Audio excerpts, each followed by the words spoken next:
بسم اللہ الرحمن الرحیم۔ السلام علیکم ناظرین آج ہم بات کریں گے قیامت کے بارے میں۔ اللہ تعالیٰ نے قیامت کے بارے میں کیا فرمایا کہ قیامت کب قائم ہوگی؟ قیامت اس وقت قائم ہوگی جب دنیا میں کوئی اللہ اللہ کرنے والا نہ رہے گا اور دنیا ایمانداروں سے خالی ہو جائے گی۔ اس وقت دنیا کو اللہ پاک فنا کر دیں گے۔ سب سے پہلے حضرت اسرافیل سور پھونکیں گے، جس کی آواز آہستہ آہستہ اتنی سخت اور خوفناک ہو جائے گی کہ کوئی جاندار زندہ نہ رہے گا۔ زمین و آسمان ٹوٹ جائیں گے، پہاڑ روئی کے گالوں کی طرح اڑنے لگیں گے، سوائے اللہ کی ذات کے سب چیزیں فنا کر دی جائیں گی۔ پھر اس کے بعد حضرت اسرافیل دوسرا سور پھونکیں گے تو مردے زندہ ہو کر قبروں سے نکل کھڑے ہوں گے اور ٹڈیوں کی طرح پریشان محشر کے میدان میں جمع ہوں گے۔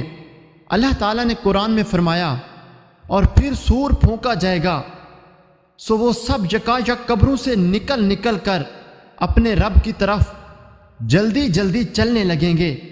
کہیں گے کہ ہائے ہماری کم بختی، ہم کو قبروں سے کس نے اٹھا دیا؟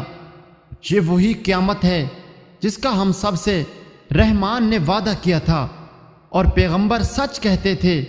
پس وہ ایک زور کی آواز ہوگی جس سے یکایک سب جمع ہو کر ہمارے پاس حاضر کر دیے جائیں گے۔ دوسری جگہ ارشاد فرمایا، اور جب آسمان پھٹ جائیں گے اور جب ستارے بکھر جائیں گے اور جب سمندر چلائے جائیں گے، جب قبر کے لوگ زندہ کیے جائیں گے، ہر نفس جان لے گا جو اس نے آگے بھیجا ہے اور پیچھے رکھا ہے۔ پھر اللہ تعالیٰ نے قرآن میں فرمایا، جب آسمان پگھلے ہوئے تانبے کی طرح ہو جائے گا اور جب پہاڑ روئی کے گالوں کی طرح ہو جائیں گے، پھر جہاں ہر آدمی کا حساب و کتاب ہوگا، کسی نے ذرا برابر نیکی کی ہوگی وہ اس کے سامنے آ جائے گی۔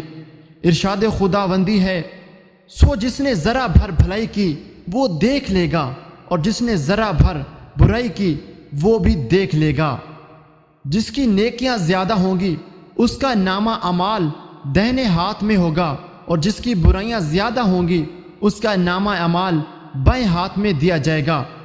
ارشاد خداوندی ہے، جس شخص کا نامہ اعمال اس کے دہنے ہاتھ میں ملے گا سو اس سے آسان حساب لیا جائے گا اور وہ اپنے متعلقین کے پاس خوش خوش آئے گا، اور جس شخص کا نامہ اعمال اس کے بائیں ہاتھ میں اس کی پیٹھ کے پیچھے سے ملے گا سو وہ موت کو پکارے گا اور جہنم میں داخل ہوگا۔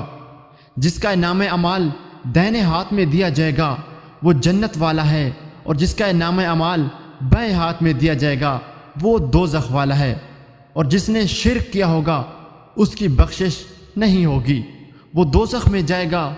ہمارے پیارے نبی صلی اللہ علیہ وآلہ وسلم حوض کوثر پر اپنے نیک امتیوں کو اس کا پانی پلائیں گے۔ قرآن مجید میں اللہ تعالیٰ نے فرمایا، اِنَّا أَعْطَيْنَاكَ الْكَوْثَرَ، ہم نے تجھ کو کوثر عطا کی۔ حساب و کتاب جب ختم ہو جائے گا تو دوزخ والے دوزخ میں چلے جائیں گے جہاں وہ ہمیشہ ہمیشہ رہیں گے، اور جنت والے جنت میں چلے جائیں گے جہاں وہ ہمیشہ ہمیشہ رہیں گے، پھر کبھی وہاں انہیں موت نہیں آئے گی۔ قیامت کے مناظر اور قیامت کے حالات کے متعلق قرآن پاک کی بہت آیات ہیں، جب آپ خود سمجھ کر پڑھیں گے تو معلوم ہو جائے گا۔ ہم نے یہاں صرف چند آیات نقل کی ہیں۔ ناظرین، اللہ تعالی ہمیں نیک کام کرنے کی توفیق عطا فرمائے اور ہمیں دوزخ کے عذاب سے بچائے، آمین۔ ناظرین، ویڈیو اچھی لگی ہے تو ویڈیو کو لائک لازمی کریں اور ہمارے چینل کو سبسکرائب کرنا بالکل بھی مت بھولیں۔ شکریہ۔